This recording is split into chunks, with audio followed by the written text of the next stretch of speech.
पूनम नारायण सिंह मेरा नाम है और मैं पेशे से एक हाई कोर्ट की एडवोकेट हूँ और राष्ट्रवादी पार्टी की राष्ट्रीय महासचिव भी हूँ। और जिस तरह से आप लोग बैनर में देख रहे हैं कि राष्ट्रीय अध्यक्ष जी जिनका नाम अखिलेश सिंह जी है और वो भी एक पेशे से हाई कोर्ट के एडवोकेट हैं और हम दोनों धर्म से पति पत्नी भी हैं। तो हम दोनों ने मिलकर राष्ट्रवादी पार्टी का निर्माण किया और निर्माण करने का केवल एक ही कारण रहा है कि हम लोग समाज के लिए उत्थान के लिए कुछ काम कर सके। अपना उत्थान तो हम लोग एडवोकेट हैं, हम लोग कर ही लेते हैं, अपनी हर समस्याओं का समाधान हम स्वयं निपटा ही लेते हैं, लेकिन अब हम लोगों ने सोचा कि क्यों ना एक ऐसा प्लेटफॉर्म बनाया जाए जहाँ पर रहकर हम एक दूसरे की समस्या का समाधान भी करें, खासकर महिलाओं का। तो जब पार्टी का निर्माण किया गया तो बाकी सभी जितनी भी पॉलिटिकल पार्टीज हैं सभी में महिलाओं को 30% 33% का रिजर्वेशन दिया जाता है, लेकिन वो भी नाम का ही होता है। अगर सोसाइटी में महिलाओं के लिए अगर कुछ अच्छा किया गया होता तो मुझे नहीं लगता कि जमीनी स्तर पे महिलाएं इतनी ज्यादा परेशान होती। तो हमारी पार्टी में 50-50 का रेशियो है। जिस तरह से राष्ट्रीय अध्यक्ष जी और मैं स्वयं मिलकर पार्टी को बराबर 50% की भागीदारी देकर संभाल रहे हैं, ठीक उसी तरह से हमारी पार्टी में महिलाओं का 50-50 का रेशियो है। तो आप सबके लिए एक प्लेटफॉर्म दिया गया है, एक खुला मंच दिया गया है। अगर आप लोग चाहें तो उस मंच में अपने कला को दिखाकर, अपनी प्रतिभा को दिखाकर आगे बढ़ सकते हैं और अपने जीवन को साकार कर सकते हैं। इसी के साथ आज मैं नरेंद्र जी विधानसभा अध्यक्ष लखनऊ पश्चिम के तो उनको बहुत बहुत स्वागत करती हूँ कि उन्होंने इतना अच्छा कार्यालय खोला और इतने बड़े स्तर पे हम लोगों का स्वागत किया, लोगों को इकट्ठा किया। मैं आपका बहुत बहुत स्वागत करती हूँ और अभिनंदन करती हूँ कि आपने इतने कम समय में, अभी पार्टी में जुड़े हुए नरेंद्र जी को ज्यादा वक्त नहीं हुआ है, तब भी इन्होंने इस तरह सा हौसला करके दिखाया लखनऊ में, बहुत बड़ी बात है। उसी के साथ हमारी सरिता सिंह जी जिला अध्यक्ष महिला प्रकोष्ठ इनको बनाया गया है। जिस तरह से वो एक हाउसवाइफ है और हाउसवाइफ होने के साथ साथ उनके अंदर इतना हौसला है कि वो अपना समय निकालकर एक छोटी सी बच्ची को भी संभाल रही हैं। बचे हुए समय को वो समाज को दे रही है, राष्ट्रवादी पार्टी को दे रही है। और मैं प्रतिदिन एक वर्चुअल मीटिंग लेती हूँ, उस मीटिंग में भी सबसे पहले जुड़ती हैं और सबसे अंत में जाती हैं। और आज से उन्होंने मीटिंग का संचालन करने का भी जिम्मेदारी उठाया है, तो मुझे समझ में नहीं आता है कि वो इतना सब कुछ कैसे हैंडल कर रही हैं। तो मुझे लगता है कि इस तरह की महिलाएं अगर 2 4 5 और हर मोहल्ले में, हर गली में निकल आए तो महिलाओं के उत्थान को कोई नहीं रोक सकता है। केवल कहने से काम नहीं चलेगा, हमें करना भी पड़ेगा। तो आज नरेश जी की अध्यक्षता में जो इस कार्यालय का उद्घाटन किया गया है, तो मैं आप सभी से यही निवेदन करूंगी कि ये कार्यालय का उद्घाटन राष्ट्रवादी पार्टी की तरफ से है और इसका संचालन सरिता जी के द्वारा किया जाएगा। और आप लोगों को किसी भी तरह की कोई भी समस्या हो और हम लोगों से डायरेक्ट बात करना हो या हम लोगों से किसी तरह की कोई सेवा लेनी हो या हम लोगों से कोई काम हो, तो आप सीधा कार्यालय में आइए। आप लगे जिससे ये सरिता जिससे बात करिए, उससे कहिए कि डायरेक्ट हमारी मैडम से या सर से बात करवा दें। तो आप, क्योंकि हम लोग पेशे से अधिवक्ता हैं, आपकी हर तरह से मदद कर सकते हैं, जितना हम लोग भी कर सकते हैं। बाकी पार्टी स्तर से जो हो सकेगा वो आपके लिए किया जाएगा। और आपके पार्टी के संगठन को भी यहाँ बढ़ाइए, अपनी पावर को बढ़ाइए, तभी हम लोग कुछ अच्छा कर सकते हैं।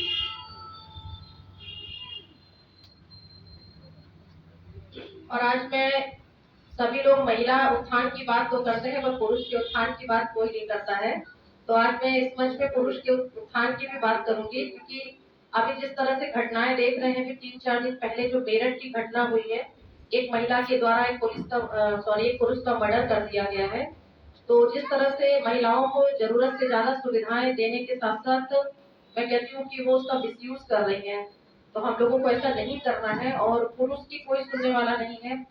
तो अभी जिस जिस तरह से उस महिला ने अपने चीजों का फायदा उठाया और अपने हस्बैंड को जो है मर्डर कर लिया, तो मुझे ऐसा लगता है कि आप पुरुष लोग भी, आप लोगों की अगर कोई नहीं सुनता है तो हम लोग बैठे हैं, आप आइए, क्योंकि महिलाओं के द्वारा गलत तरीके से मुकदमे लगा दिए जाते हैं, जिससे पुरुष लोग बहुत परेशान हो रहे हैं। मेरे पास काफी केसेस आते हैं। तो आप लोग भी चाहें तो आप लोग भी आके हमसे मिल सकते हैं, बात कर सकते हैं, जो आपसे हो सके कि वो आपकी मदद जरूर की जाएगी। इसी के साथ हम अंत में यही कहेंगे कि संगठन के विस्तार में कोई भी पावर, आज जो हम लोग बैठे हैं, अगर हम यहाँ हम 2 या 3 4 लोग होते तो इस होली मिलन को इतनी अच्छी तरह से क्रियान्वित नहीं किया जा सकता था। तो संगठन की पावर सबसे बड़ी है। आप संगठित हो और ज्यादा से ज्यादा लोगों को जोड़े, आप राष्ट्रवादी बने, प्रतिदिन एक लोगों को जरूर जोड़े। जैसे कि हमारी भारत श्रृंखला में हमारे भारत विकास जी ने वो कहते हैं कि जब तक एक लोगों को ना जोड़िए तब तक आप ब्रेकफास्ट मत करिए सुबह का। तो आप या तो अगर आप पूरे दिन नहीं जोड़ पा रहे हैं तो रात का डिनर मत करिए। तो एक लोगों को जरूर जोड़िए। अगर आप प्रतिदिन एक लोग को जोड़ रहे हैं तो महीने में 30 दिन में 30 लोगों को आप जोड़ पा रहे हैं। तो जब आपका संगठन बढ़ेगा, आपका केंद्रीय कार्यालय बढ़ेगा, उसके बाद केंद्रीय कार्यालय बढ़ेगा, तो मुझे लगता है कि जब संगठन की पावर होगी तो हम सरकार से कोई न कोई भी काम करवा सकते हैं अपने संगठन की पावर से। इसी के साथ मैं आप सभी को धन्यवाद देती हूँ कि आप लोग होली मिलन में उपस्थित हुए। होली मिलन, होली का त्योहार ही ऐसा है कि अपने सभी प्रकार की बुराइयों को छोड़कर हम अच्छाई की तरफ बढ़ते हैं। किसी से अगर कोई गलती हो गई है तो ये क्षमा करने का भी त्योहार है। तो आप उसे क्षमा करें और होली में एक दूसरे को गले मिलें और एक दूसरे के साथ होली त्योहार को मनाएं। इसी के साथ मैं अपनी वाणी को विराम करती हूँ। जय राष्ट्रवाद, जय राष्ट्रवादी पार्टी।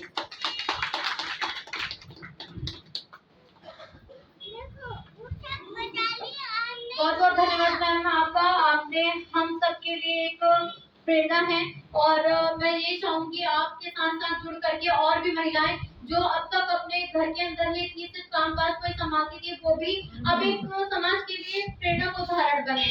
और ये बात सच है कि महिलाओं के साथ साथ पुरुष भी कहीं ना कहीं समाज में बहुत ज्यादा प्रताड़ित होते हैं। उनकी तरफ उनकी सुनवाई करने वाला कोई नहीं है, ना ही उनकी तरफ ध्यान देने वाला है, क्योंकि महिलाएं भी कहीं ना कहीं गलत होती हैं। वो कहीं ना कहीं पुरुष को अपने माध्यम से प्रताड़ित करती हैं कि किसी ना किसी एलियंस के माध्यम से लगा करके कि नहीं आप हमें अच्छा खाना पीना नहीं दे रहे, अच्छा रहन सहन नहीं दे रहे, कुछ ना कुछ परिवार के कारण ऐसे विवाद वो लाके खड़े कर देती हैं कि जिससे साथ एक पुरुष ही नहीं बल्कि एक पूरा परिवार का परिवार पिसता है। तो पूरे परिवार को बहुत सारी चीजें झेलनी पड़ती हैं। तो मैं ये चाहूंगी कि जन सुनवाई केंद्र जो आज यहाँ पे उद्घाटन हुआ है जिसका होली मिलन समारोह में, इसके जरिए आप अपनी भी समस्याओं को आकर के यहाँ पे मंच पे कहें या हमारे साथ जुड़ करके अपनी समस्याओं को साझा करें, जिसके साथ साथ सिर्फ एक पुरुष को भी कहीं ना कहीं आगे आकर के अपनी समस्या को कहने का और अपनी बात को रखने का एक अवसर मिले जिससे कि वो कहीं ना कहीं जो प्रताड़ित किए जा रहे हैं तो उनके साथ भी ये सारी चीजें बहुत कम हो सके। तो मैं चाहूंगी कि महिलाएं तो है ही है, महिलाएं तो अपने आप में शक्तिशाली है ही है, प्लस पुरुष भी कहीं किसी से कम नहीं है। तो मैं चाहती हूँ राष्ट्रवादी पार्टी का जो मंच हमें मिला है, इतना अच्छा प्लेटफॉर्म है कि आप सब एक दूसरे से कंधे से कंधा मिलाकर चलिए और रोज प्रतिदिन किसी न किसी को जोड़ते रहिए, ताकि राष्ट्रवादी पार्टी हमारी सिर्फ एक पार्टी ही ना है, ये हमारे एक परिवार है। इस परिवार से जुड़ करके जितने भी लोग हमारे परिवार का दायरा बढ़ता जाएगा, जितने भी लोग जुड़ते जाएंगे, राष्ट्रवादी पार्टी का प्रभुत्व उतना ही ज्यादा समाज में स्थापित होता जाएगा। तो मैं चाहूंगी कि आप सब लोग आज यहाँ पे होली मिलन समारोह में उपस्थित हुए हैं, इसके लिए आपका सबका बहुत बहुत दिल से आभार। और माननीय हमारे नरेंद्र सर जी का भी और उनकी पूरी फैमिली का मैं दिल से आभार व्यक्त करती हूँ, जिन्होंने हमें अपना समय दिया और अपने लिए और हमारे राष्ट्रवादी पार्टी के लिए एक मंच तैयार किया, जहाँ पे आज आकर के आप सब लोग इकट्ठा हुए हैं और एक दूसरे से व्यक्तिगत सबका परिचय हुआ है, एक दूसरे से मिलने को सबको एक इतना अच्छा अवसर मिला है कि आप सब एक दूसरे को जान सकते हैं, पहचान सकते हैं और अपनी बात कहने का भी एक बहुत अच्छा मौका आपको मिला है इन नरेंद्र सर जी के और इनकी पूरी फैमिली के माध्यम से। माननीय सरकार सिंह जी जो हमारी हैं, जो अभी तक सिर्फ एक बहू ना रह करके एक हमारी बहुत पावरफुल लेडी, जिनको मैं बोलूंगी कि हो गई है कि अब घर के साथ साथ सारी जिम्मेदारियां संभालने के लिए आगे आई है और हम सबके साथ में मिल करके महिलाओं के उत्थान के लिए भी ये बहुत दिशा में आगे जा करके काम करेगी। और मैं चाहूंगी कि आप सबका बहुत बहुत दिल से आभार कहना। जय हिंद, जय राष्ट्रवाद, जय राष्ट्रवादी पार्टी। आप देखते रहें जनता खबर।